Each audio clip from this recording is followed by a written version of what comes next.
Hello, you're watching TelecomTV. I'm Martin Warwick. We're in Berlin in Germany at the OPNFV Summit 2016, and I'm talking with Susan James, who is with Ericsson, deeply involved in cloud IP and NFV infrastructure. Correct. Good. Welcome, Susan. Thanks for talking to us. Thanks for having me. OPNFV will be two whole years old in September, coming up.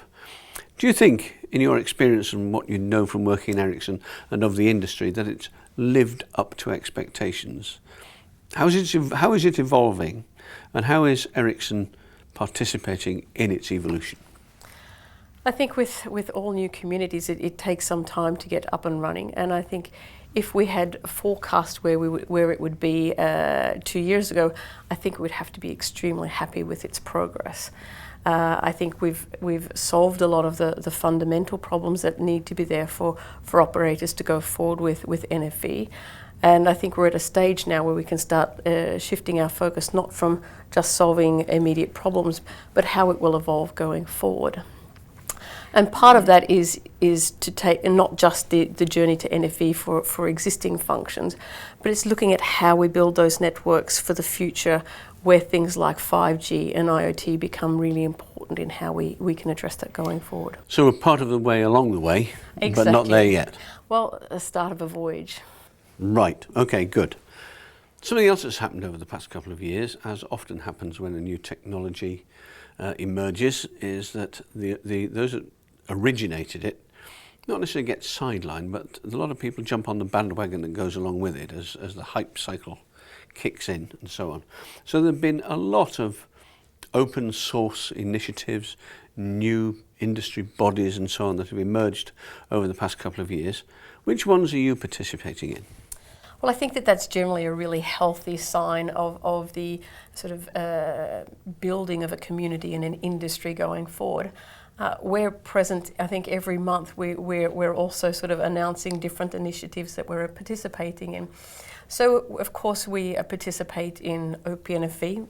That's why we're here. Yeah. We also participate in OpenStack. We participate in Open Daylight. Ericsson's participating in a broad range, depending on which part of Ericsson you're working with, because, as you know, we're an extremely large company. You are, indeed. I do know. Given the fact that you're with Ericsson and you're at the heart of what's happening, can you name some use cases and give us some sort of real life experience, as it were, of using open source to deploy NFV for telcos?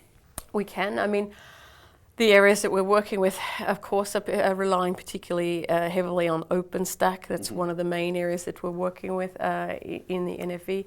And, while we've been here, we've heard Docomo talk about their experience where they have launched services.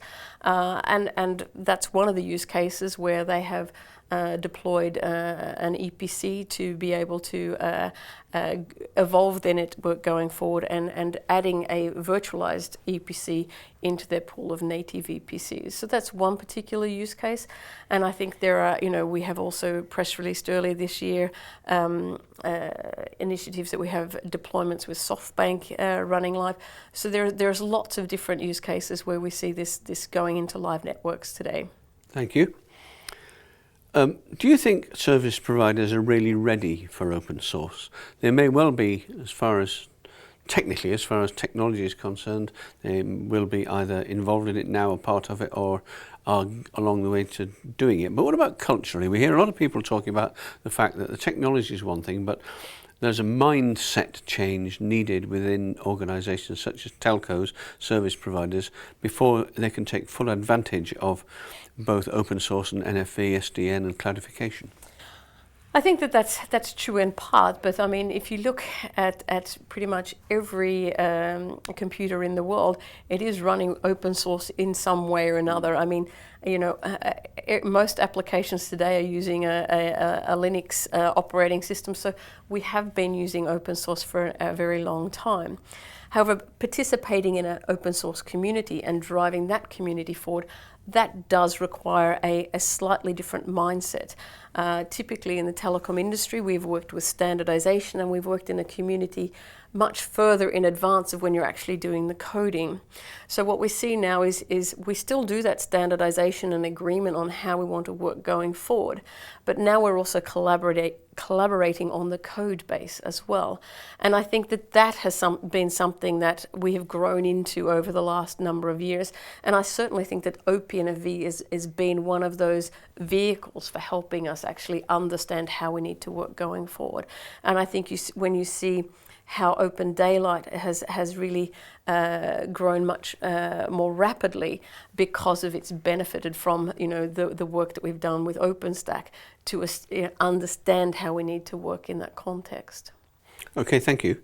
I'd like to now look at communication service providers in particular, because I'd like to ask you about what do you think service providers want from open source in general? We know what they don't want.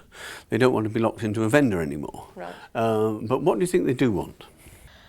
I think that they want certainly flexibility going forward. I think open source gives them a freedom to be able to have the ability to choose what vendor works for them in the right way. But I think they see open source as a way of having a collaborative effort and actually gaining pace. If you have all vendors developing on the same code base, we'll be able to achieve a lot more, a lot faster. So I think this is a way of accelerating the industry and really picking up the pace that we will need to be able to have to address the kind of opportunities that will come up as a consequence of 5G and the introduction of IoT, where you see a proliferation of devices coming online. And how do we build the kind of applications and the kind of networks to take advantage of the opportunities that will come as the price point comes down and enables new things to happen. I think one of the examples I talked about here, which is topical for being in Germany, is the connected vineyard, where there's 3 vineyards in Germany that have planted devices, literally planted devices alongside their vines to understand things like humidity, absorption of moisture, tracking sunlight, to understand and manage their vineyards in a better way, and of course to harvest the grapes at a better time so that they produce better wine. I mean, those sorts of use cases don't spontaneously come to your mind when you're planning a network. These are the sorts of things that happen when the price point of those devices become, at the right price to do these activities. So I think it's going to be all about those sorts of things going forward. I like the idea of the enabled vineyard very much indeed. Susan James, thank you very much indeed for talking to us. Thanks very much.